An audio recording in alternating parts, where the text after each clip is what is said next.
Hey everyone, today I'll show you exactly how to delete a post on Meta Business Suite.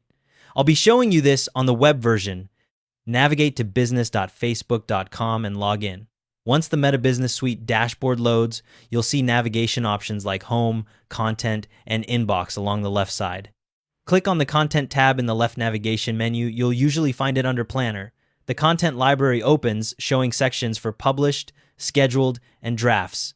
This displays all your posts across Facebook and Instagram. Scroll through the Publish section to find the post you want to delete.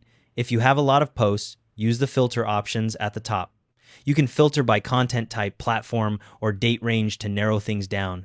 Once you find the post, look to the right of the post preview. You'll see a three-dot icon. Click it. A drop-down menu appears.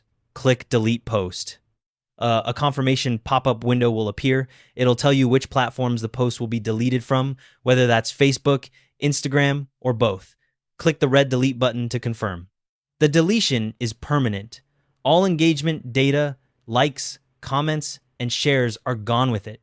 Unlike deleting posts directly from your Facebook page, Meta Business Suite doesn't have a recycle bin, so there's no way to recover the post afterward. Before you delete, consider your alternatives. Facebook lets you hide a post to remove it from public view while keeping the engagement data intact. Instagram has an archive feature that does the same thing. If you just want the post out of sight temporarily, those options preserve your data without permanent deletion. Thanks for watching.